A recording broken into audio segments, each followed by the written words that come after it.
Thanks, Betty. All right.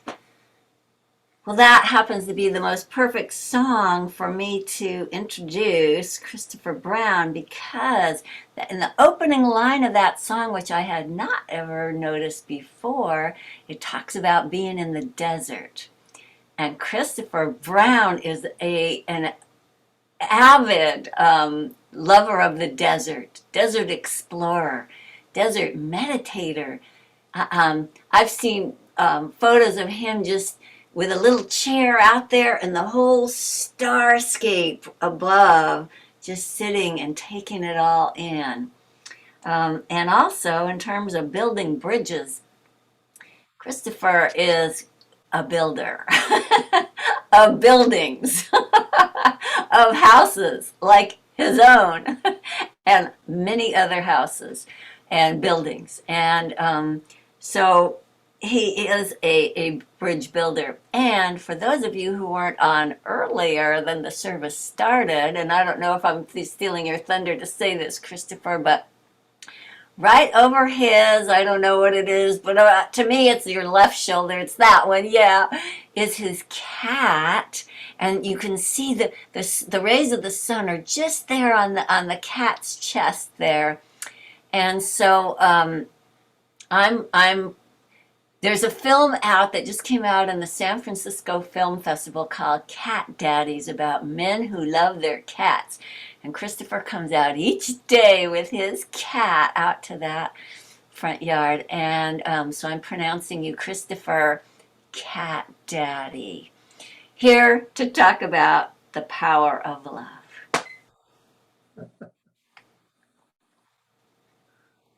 Oh boy, oh boy, oh boy. Thank you, Kathy. That was adorable. So, our topic today is the power of love. The power. And so, what is the power of love? I would say it's the capacity to influence others' behavior and to transform their lives through kindness and through the quality of your attention. That the power of love actually transforms other people. And it does through our personal givingness, our kindness, but most important is our quality of attention. That's so important, is the way we attend to our fellow human beings, who we need in our life. So love arises, and love is a present moment experience. Otherwise, it's in the mind. When love is flowing, and love is a flow, it's not a static thing. It's alive, it's fresh, it's ever-changing, or it's the memory of that. And memories are beautiful. But when we experience love, the real deal, it's now. And it has so much to do with our quality of presence so that we're actually able to hear it, to feel it, to sort of be engaged with it. If you think about, you can be a person who is loved by many people, which means your cup is full. But unless you empty the cup, more love can't come through. And it's the love that moves through us is the love that does the work, that does the healing, that brings us the joy.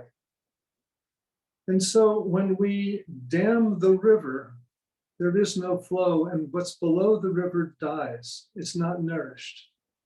When we open up, the river flows, and it's natural, and it nourishes everything around us. So the first thing I want to say about the power of love is it is a flow. It's a flow that is immediate and that happens in the now. And in order for that flow to start, we are the ones to start it. It's not, and it can be that other people contribute to it, but it's like we're the ones that have to empty our cup so that there's a space for love to come in. It's kind of like the inhale and the exhale. You can have a great inhale, but until you exhale, you don't have the space for the inhale, for the space for the flow to occur. And if we know that the breath it is constantly changing, and it's the flow of inhale and exhale, the giving and receiving. And so when I'm invited onto Oprah and she asks me again, what is the meaning of life? I'm going to tell her, Oprah, it's the giving and receiving of love. It's no bigger than that or smaller than that. It's huge. So it's the giving and the receiving. And in the receiving is so important, because when you receive, you give the other the gift of your receiving it. And I'm going to be talking about, at the end, I want to finish up with that too, because it is so important that we're able to receive. When someone gives us a compliment, oh, what a wonderful outfit, or you really look great today. Oh, well, thank you. But do we really mean it? Do we open our heart to that compliment and take it in? Are we present and available to hear that compliment? Or are we waiting to say something, to say, oh, yes, and well, thank you, but, and we're kind of embarrassed. We don't simply go, thank you, in a very honest, open, sincere way. Thank you. Because, it's their way of saying, I love you. It's their way of connecting. Can we honor that? Can we give them the gift of our love by saying a genuine, present, thank you? So, what prevents us from living and loving in a new way? Are we really tethered to the past? Are we really going to drag around our armor from all our past traumas and experiences? Well, I'm going to say, I'm still dragging around some of my armor from the samurai period. So I know each of us has our own woundings and our own disappointments and our own, losses. And we don't want to feel that again. We don't want to open up our hearts in that kind of situation again. But what's the cost of holding on to the armor? What is it costing us to continue holding these grudges, to continue protecting ourselves from really opening to another? It's like, why are we so damn stingy? And I'm talking to myself. When people say, at the end of life, do you have any regrets? And I hear people say, no, I have no regrets. And I say, that's bullshit.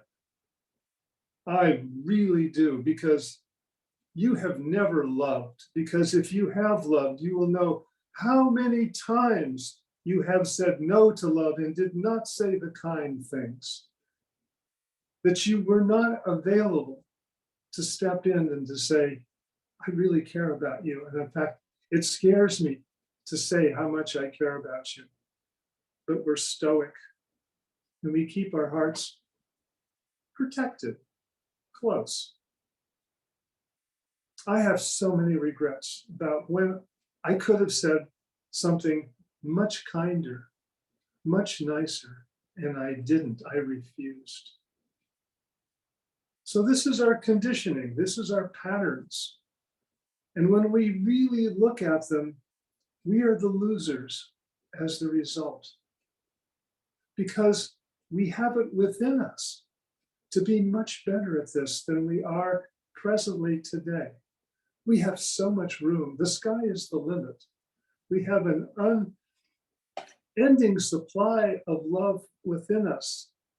That river can continue to flow. It's an endless flow. If we don't dam it up, if we don't stop the flow.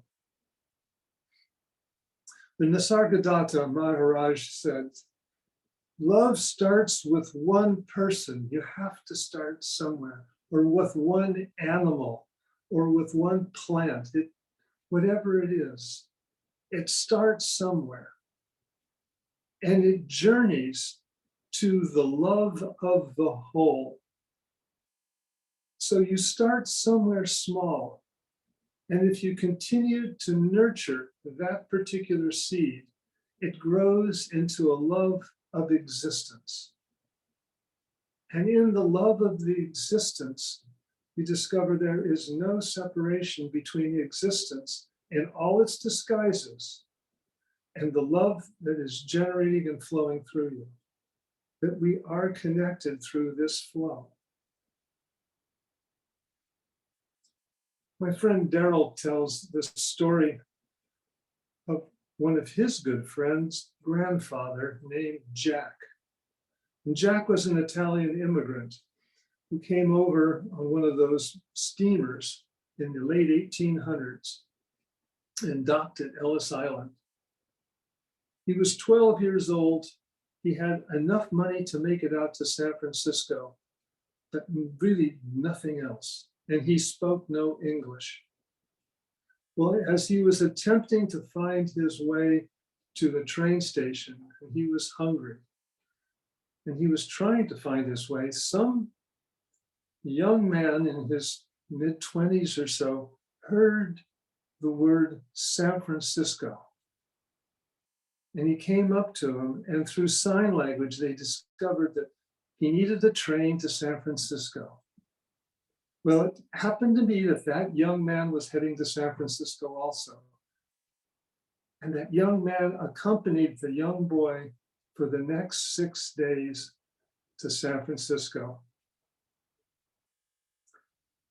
How does the beloved do its work through without the angels on the earth?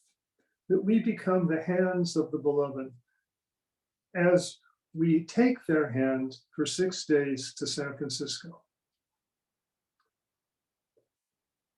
That young man didn't have to take on that responsibility. It wasn't his to do, or was it? Sometimes love finds us and takes us for a ride all the way to San Francisco.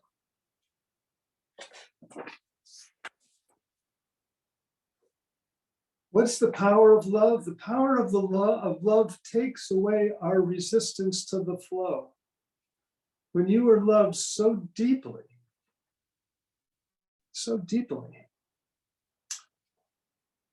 it brings you, it brings you a peace and a courage to continue. It gives you life. Kabir says, and I love Kabir, I really do. He is somebody who really knows and has that ability to talk about that inner sanctum of ultimate reality. He really has an eye on this. And so he says, I have been searching for love, but it is strange to say that as long as the searcher was there, love was not. And when love was found, I looked around and I was absent. When love was found, the seeker was no more. And when the seeker was present, love was nowhere. I know it kind of goes back and forth, but what does that really mean? That you, as you think you are, with your habits and your armor and all of that, and I'm speaking to myself now, me the way I am with my ego and my traumas and whatever, does not really exist when love is present. Because love, in a sense, disappears that, brings us present to what's available in the moment. Again, the purpose is to give and receive love. But if I am the one that's in the way, I am the obstacle to that. So when I disappear, my thinking mind disappears, and I'm simply available to what's before me, which could be the smile of a child. It could be birds in flight. It could be watching the cat walk around stealthily in the front yard. When I fall into that presence, I'm available, not only to the other person with my quality of listening, but I'm available to the sounds of the whole planet, the experience of the oneness, because love is that doorway to that experience as we quiet and simply open. Love is never a sacrifice. Love is never an obligation or even a commitment. And love does not know compromise. Whoa, what does that mean now? When there is love, the one that knows sacrifice is not around, or obligation, or commitment, or even compromise. Love is that it just is. There isn't a questioning. The questioner has disappeared, and what is left is love. It's simply this presence, the openness and the availability to the flow. And if you've sat in the desert or by a river and just watched the flow and been mesmerized by that, that mesmerizing opens us to what's actually available. There was this nurse in a little African village, and she was a volunteer. And after a week or so of passing out the only meal of the day, which was a hearty piece of baked bread, she noticed that this young girl would take the bread and immediately run off. And she looked at this little girl, and there was something about this little girl that caught her eye.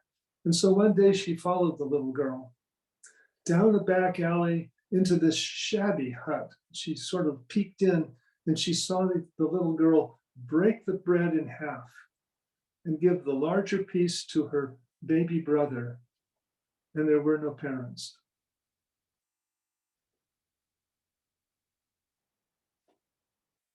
Love not only builds a bridge, it makes a home. And it made the nurse cry, as it makes me cry every time. Because we've all been that sister and the brother. We've received that half piece of bread throughout our lives, but were we available to receive it? Did we know that gift? Did we recognize the gift and how powerful that gift was? I look back in my life with regrets because I didn't recognize that half piece of bread. And I know if each of you look, you will see the same, that we do have those regrets. But this is a new day. We move from this point forward easily, effortlessly, with this knowledge. As Bill Thomas did, this young physician, 31 years old, his first assignment as a doctor was to become the medical director for this nursing home. This is in 1991. This was the very beginning of the assisted living movement. Then he walked in, and the first thing he noticed was the smell in the facility. It hit him. He looked at the patients in wheelchairs with their heads bowed down, and he could feel that this was not living. This was waiting to die. It was depressing, and his heart went out. And he thought, I need to do something. The first thing he did was what doctors do, is he looked through all the charts and he looked at the medicine and this and that, and he said, no, there's something just missing here. This place is dead. And what he decided was to start this huge experiment. And the experiment was he wanted to bring life to the nursing home. He wanted it to be living rather than just waiting to die. And so he came up with the idea of bringing in 100 parakeets in cages and passing them out to all of the residents. He brought in 4 dogs and 4 cats and assigned 2 to each floor. He got rid of all the plastic plants and brought in fresh plants. He encouraged the family of each of the patients to bring in pictures of them and something of home to remind them of home. And you can guess what happened. Besides starting a little garden outside that the patients were could participate in watching them grow, miracles happened. As you would expect, people became alive. People who hadn't talked in years discovered that they could speak again. People that hadn't walked, that were confined to wheelchairs, moved from wheelchairs to walkers. And some would come up to the nurse's station and say, I think the dog needs to go for a walk. There was now purpose. There was purpose. And that purpose was to empty their cup with love. They had no place to give their love. They now had something to love, whether it was the plant, the parakeets, the dogs, the staff. All of a sudden, the spark was there. Aliveness came back into their eyes. The staff became alive. The place started to smell different, even with the dogs and cats there. And there was huge resistance to the very beginning of this too. But after seeing this, this was a model that became a sensation. How do we bring life? And so I ask that to you right now. How do you bring life into your family? Into your family of friends? I'm not suggesting bringing in cats and dogs, but the quality of your listening and how you engage with your family. And I know there's people that want to hear from you, that would love a phone call. I know in your heart there are people that you want to reach out to, and perhaps you keep telling yourself this isn't the right time. Well, today is the right time. We all give you permission to make that phone call, to reach out and to touch that some person.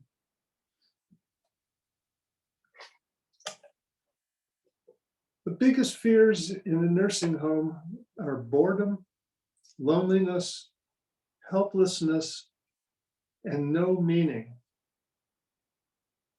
No meaning.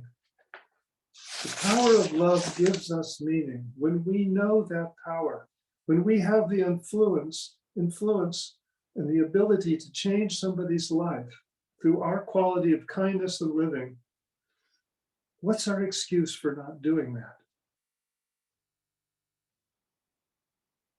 You can look at the people in front, right before you on the screen, the faces before you. And you can simply look at them with your eyes. And in no special way, but to simply tenderly hold them with the quality of your listening and your gaze. It's a sweet gaze. It's a gaze of acceptance. And we can seal it with just a gentle smile. And a tender, I simply love you, just the way you are. So remember, it is in the receiving. First, it's the giving you have to give, the most important part. But then it's Have you learned how to receive someone else's love, regardless of how it looks or clumsy it might be? Because when you receive love, you continue the flow. And that flow returns again and again, for it is a circular flow again and again.